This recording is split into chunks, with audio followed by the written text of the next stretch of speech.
Hello, it is Lynx here, and today I am going to be reading Izuku's Freckles by Cherry Bombka. It is rated teen and up audiences and no archive warnings apply. This is also a Bakudeku fic. So without further, it is a one-shot with around 2,500 words. So without further ado, let's get started. Summary. Katsuki has always loved Izuku's freckles, but what happens when they're gone? Or a look through the years of Katsuki falling in love with Izuku and his freckles, and how they cope when he no longer has them.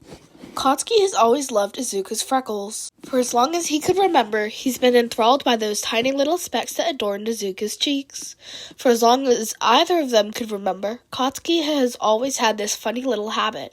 He would rub his thumb across Izuku's cheek, like he was trying to see if the freckles would smear. Katsuki and Izuku met when they were 4 and 3, respectively. Their moms had recently reconnected and discovered their sons were essentially the same age. It was decided that they'd all spend the day together at the playground. Izuku and his mom arrived first. He was so excited to meet a new friend. While he waited, he made himself at home in the sandbox. Shortly after, Katsuki and his mom arrived.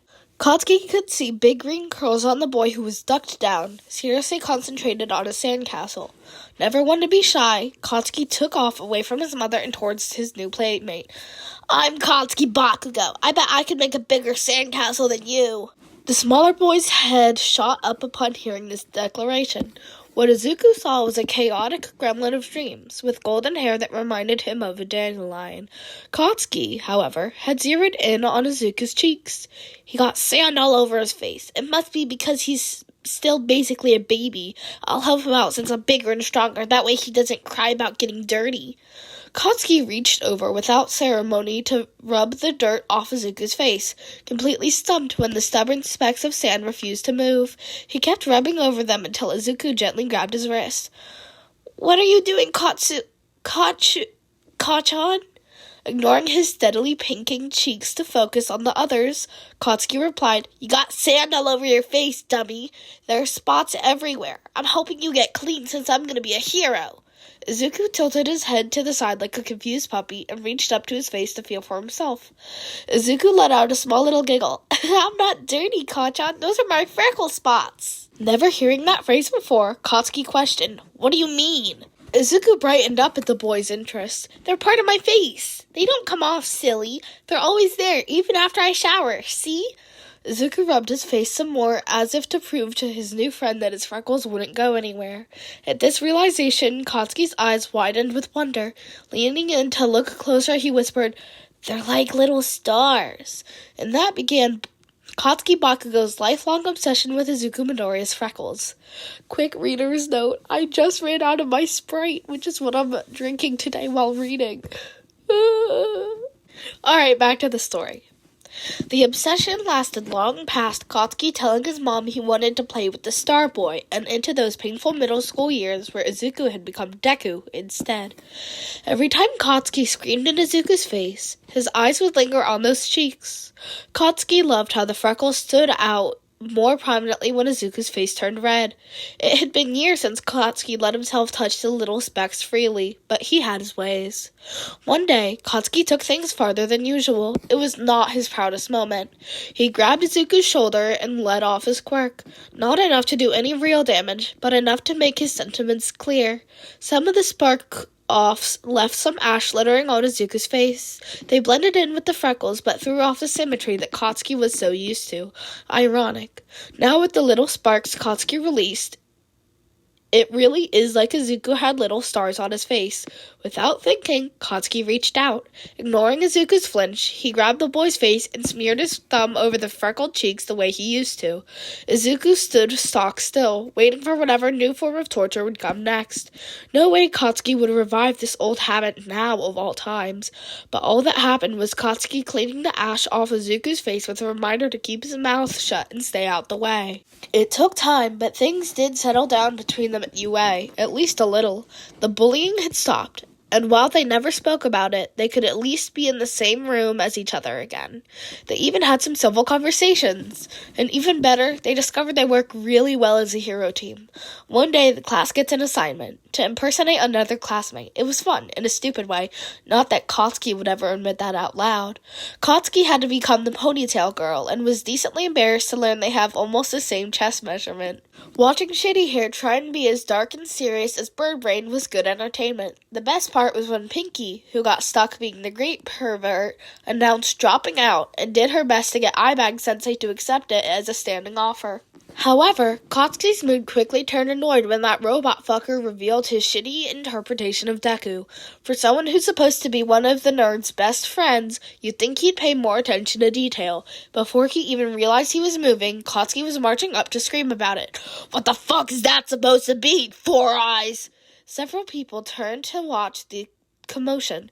The self-proclaimed Baku squad not even flinching, used to their explosive blonde and his antics, especially when concerning a certain green-haired boy.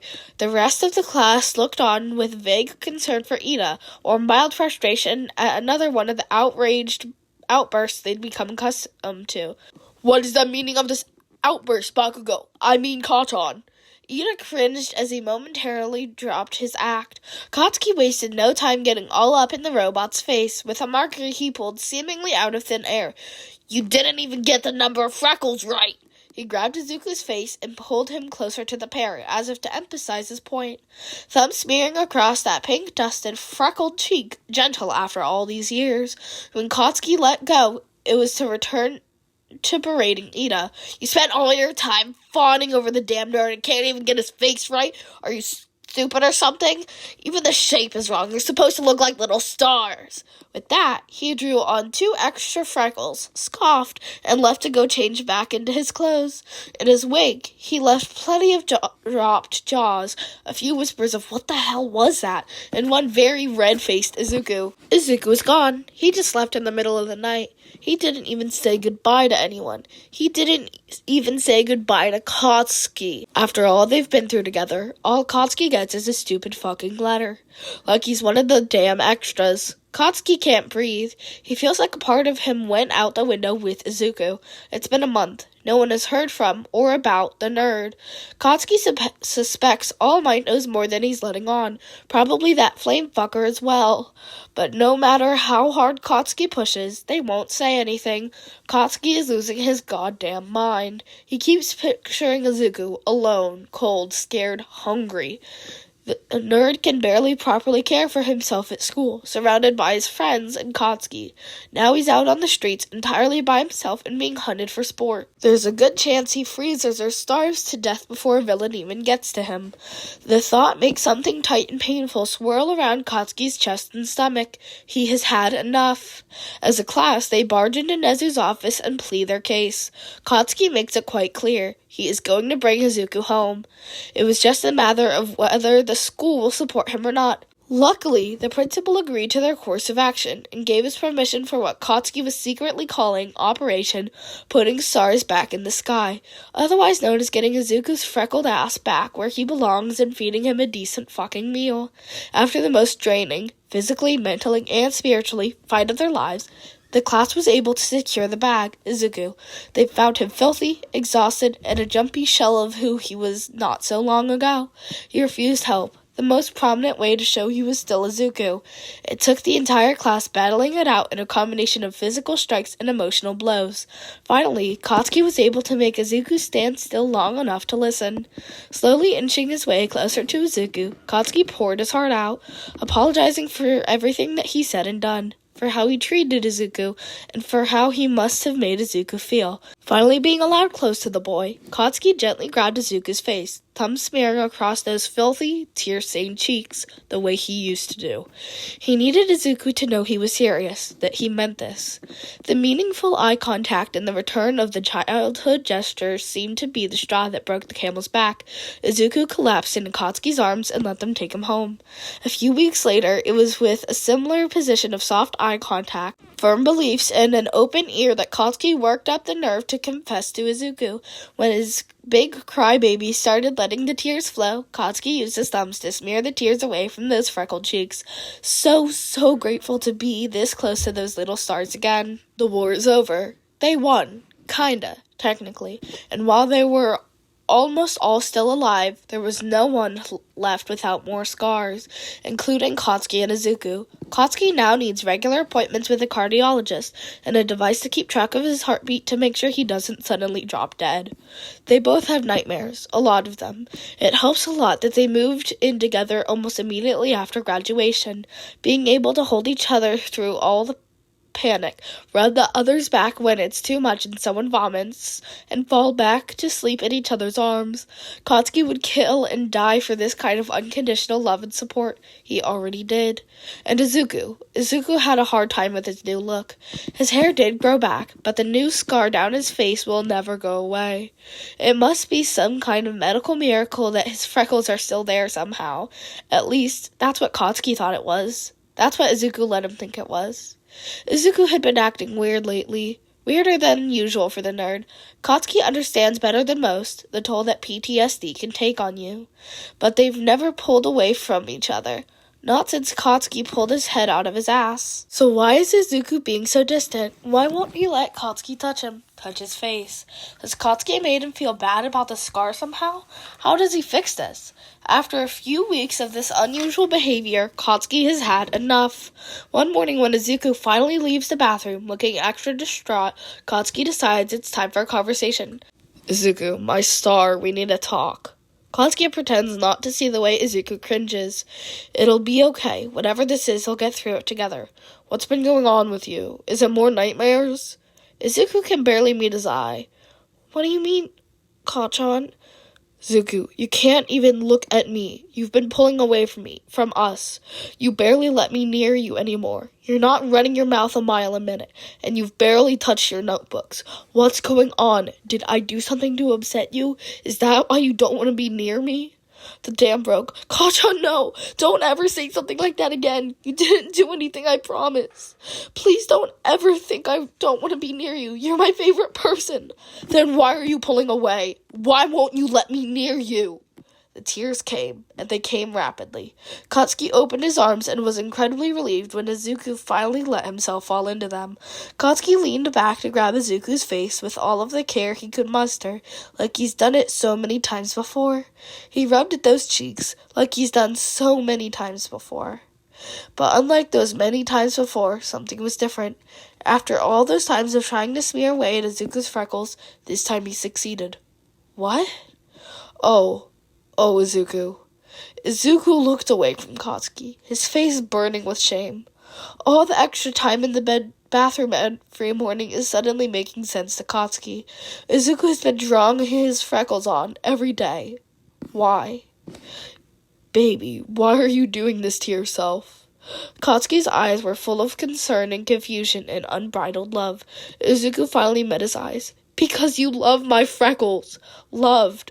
You're always rubbing at them. You call them your little stars, and now they're gone. They're gone, and I can't get them back. I'm not your star anymore. Izuku was sobbing now, deep, pained sobs that broke Katsuki's heart with every gasp for breath. Izuku, you don't need your freckles to be my star. You're my star because you make my world brighter, better, more beautiful. That's you, baby, not what you look like. Your eyes shimmer like the lead in a shoujo anime. Your smile literally lights up a room, and your heart glows just as brightly. I love you exactly as you are. You will always be my star. Sniffling, Izuku's eyes finally shine with wonder rather than just tears. Really, Kachan? You mean it? I love you too, so much. Every single word, Izuku. Even though I'm so plain looking now, my face kind of feels naked without my freckles. Baby, you couldn't be plain looking if you tried, and I'll never complain about you being more naked. This, finally, gets a little laugh out of Izuku. Besides, I have an idea. Katsuki bends down to Izuku's beautiful face and bites the scarred cheek playfully, leaving a little mark. There, not so naked anymore. Now you have something brand new for my star. Izuku laughs genuinely for what feels like the first time in months. Katsuki's heart feels lighter than it ever has before. They're both smiling. They're both comfortable and secure in the trust and care that they have for each other. And there's enough love between them to rival every star in the sky.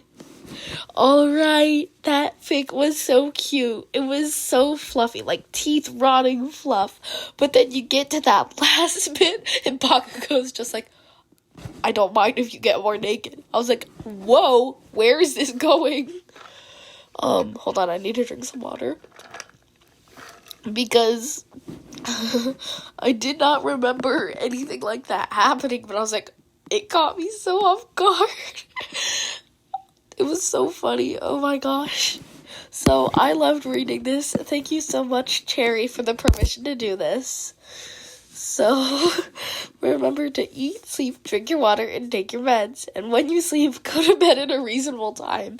And you guys can't make fun of me because it is still daytime. I even went outside today. It is cold. There is snow. My dog attacked me in the snow, actually. But anyways, this was Izuku's Freckles by Cherry Bombka. It was awesome. And remember, kids, be new and crime gay.